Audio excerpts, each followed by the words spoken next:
Bem, pessoal, continuando com os comentários da questão 9. Então, vamos lá. Assertiva C. Vamos para a lousa. A propensão média a consumir... Deixa eu botar um novo slide aqui. Assertiva C. A propensão média a consumir é maior que a propensão marginal a consumir se o consumo autônomo é positivo, se C0 maior que 0, né? Vamos analisar isso aqui. O que é a propensão média a consumir, pessoal? Propensão média a consumir é consumo sobre renda disponível. Renda disponível, o que é? É Y menos T, né? Só que é o seguinte, a questão não deu... Aí, para fazer essa questão, a gente tem que supor que tributo é igual a zero, tá? Então, eu vou simplesmente ignorar esse Dzinho aqui. Vou fazer C... Vou fazer assim, o que é o consumo? A função consumo, né? Ela é C0 mais propensão marginal a consumir vezes YD. Só que vou supor que tributação é igual a zero, tá? Então, a questão também fez essa suposição. Então, essa é a propensão média a consumir. A propensão marginal a consumir, o que é? É o acréscimo de consumo, certo? É o acréscimo de consumo. Não, aliás, a propensão marginal a consumir, eu vou simplesmente chamar, é o acréscimo de consumo decorrente do acréscimo de renda, é o nosso C minúsculo, né? Então, vamos supor o seguinte, se o consumo autônomo, a questão está dizendo que isso aqui vai ser verdade, se o consumo autônomo for maior que zero. Então, a gente vai fazer o seguinte, vamos supor que o consumo autônomo é zero, para a gente ver onde que vai dar isso aí. Se o consumo autônomo é zero, se C0 é igual a zero, qual vai ser o valor da propensão média a consumir? A gente vai ter uma propensão média a consumir assim, ó. A gente vai cortar isso aqui, né? Porque C0 vai ser zero. Então, a propensão média a consumir vai ser C vezes Y sobre Y, né? Então, se o consumo autônomo for zero, quanto vai valer a propensão média a consumir? Vai valer exatamente igual à propensão marginal a consumir, ó. Então, se o consumo autônomo for zero,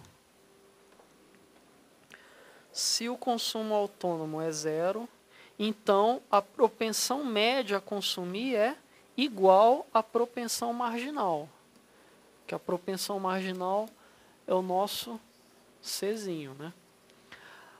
Agora, se a propensão marginal, se o consumo autônomo, aliás, se o consumo autônomo é positivo, vocês concordam comigo que o valor da propensão marginal a consumir vai aumentar? Porque aqui a gente viu que ela seria igual à propensão marginal se a gente considerasse o consumo autônomo zero.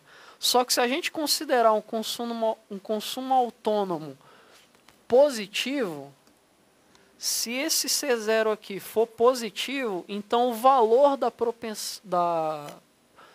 propensão média a consumir, ele vai aumentar. E se ele aumentar, ele naturalmente vai ultrapassar o valor da propensão marginal. Vai ser maior que C, né?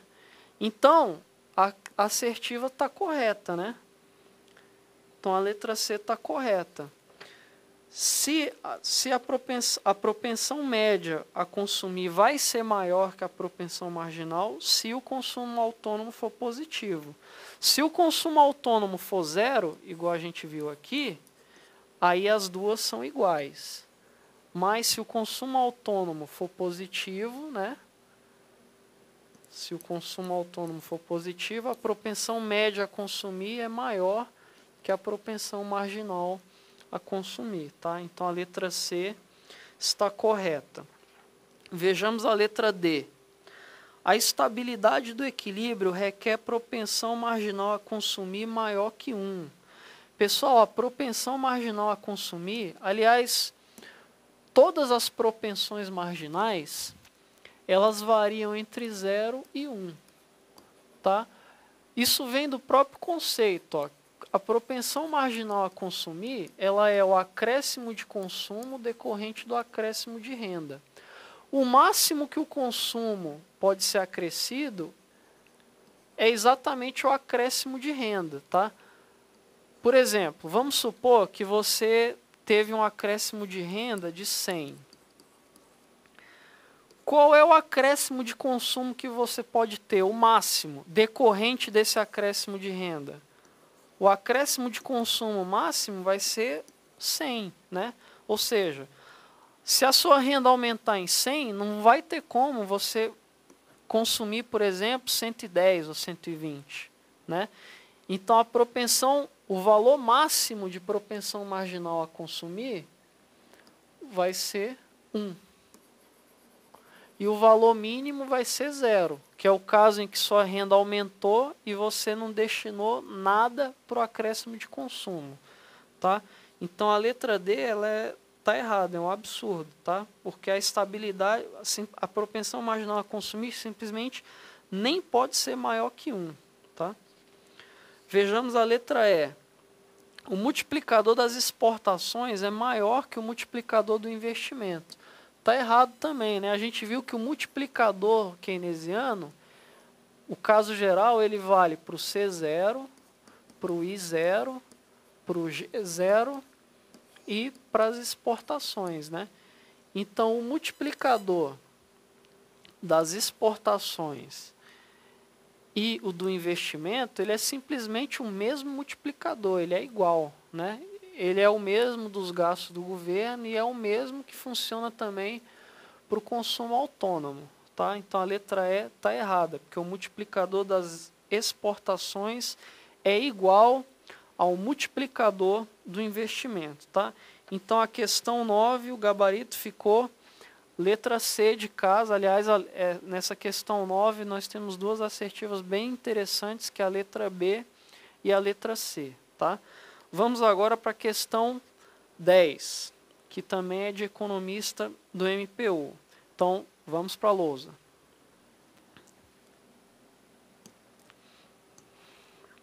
Questão 10. No modelo keynesiano simples para uma economia aberta e com o governo, em que o investimento, a tributação, os gastos do governo e as exportações são autônomos, então ele está dizendo o seguinte.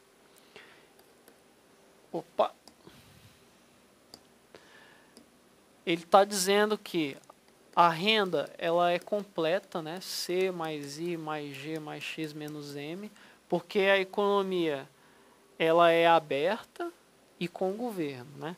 Aí ele está dizendo que a função investimento, ela é totalmente autônoma,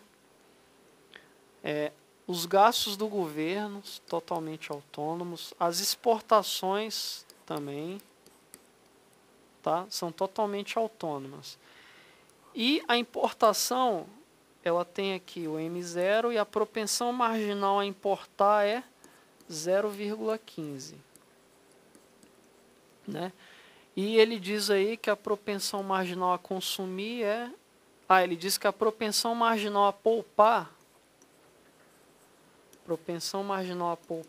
que é 1 menos C, né, é 0,25.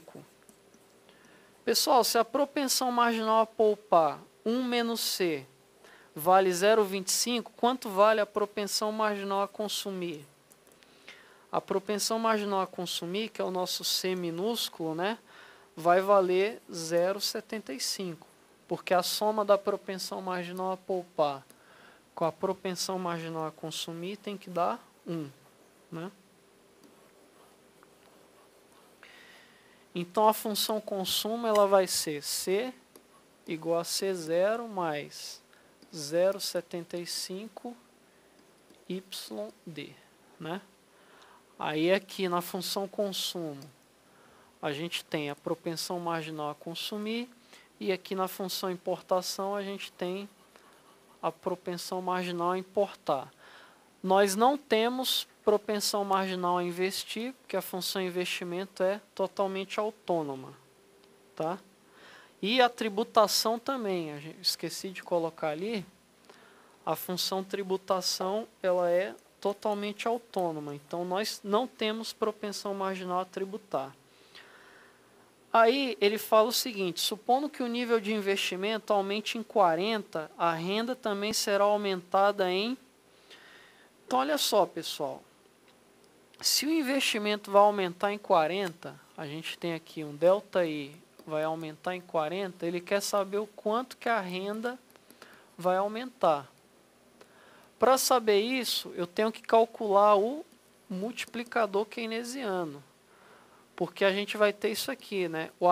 O aumento da renda vai ser igual ao aumento do investimento vezes o multiplicador keynesiano, tá? Então, calculando o multiplicador keynesiano, a gente mata a questão. Então, vamos calcular o multiplicador keynesiano. A gente sabe a fórmula, né? K é igual a 1 sobre 1 menos C menos I mais M mais C vezes T. Aí, a gente não tem propensão marginal a tributar. Então, a gente pode cortar isso aqui. A gente não tem propensão marginal a investir. Então, pode cortar isso aqui.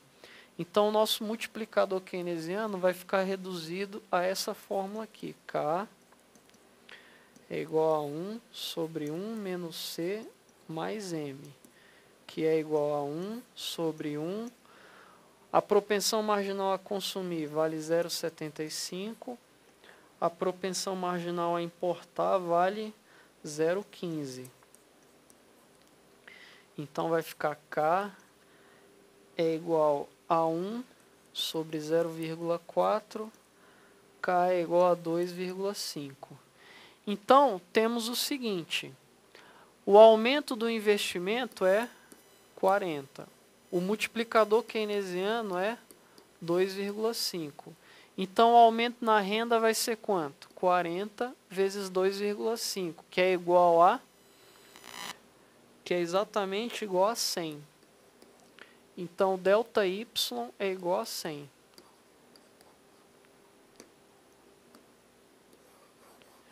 Então, resposta da questão.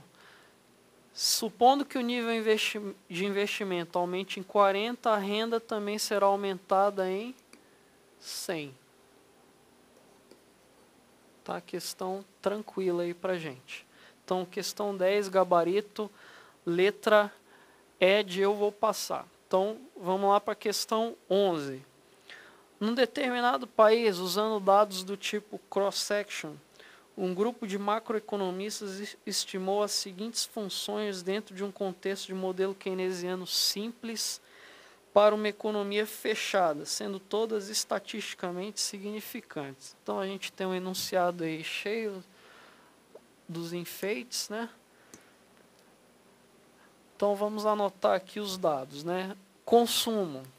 Função consumo é 0,8 vezes renda disponível. Função tributação é 100 mais 0,0625 Y, onde Y é a renda nacional, YD é a renda nacional disponível, T é a tributação, né? Aí ele fala, sabe-se que para o ano corrente os gastos do governo montaram a 300, ou seja, G igual a 300, os investimentos privados a 200, então I igual a 200, abstrai a existência de depreciação do estoque de capital fixo e suponha que não há tributos indiretos. Isso aí que ele falou, para abstrair a existência de depreciação e supor também que não há tributos indiretos, nem precisava ele falar, porque isso aí são premissas do modelo keynesiano simples, tá? Ou seja, o enunciado da questão ele foi ambíguo, né? Não precisava nem ter falado isso. Para esse ano, o nível de equilíbrio da economia estimado é, pessoal, muito simples aí, é só a gente fazer, né? Y é igual a C mais I mais G, tá? A economia é fechada, então não tem nem X nem M. Então é só fazer aqui, ó, Y é igual a 0,8 vezes Y menos T. Menos o T vale 100 mais 0,625Y, tá? Mais 300 mais 200. Fazendo essa conta aí, você vai achar Y igual a 1680. Tá? Então o gabarito da questão 11 é a letra D de dado. Tá? Pessoal, vamos encerrar esse vídeo por aqui. No próximo a gente continua com os comentários da questão 12. Tá legal? Até lá.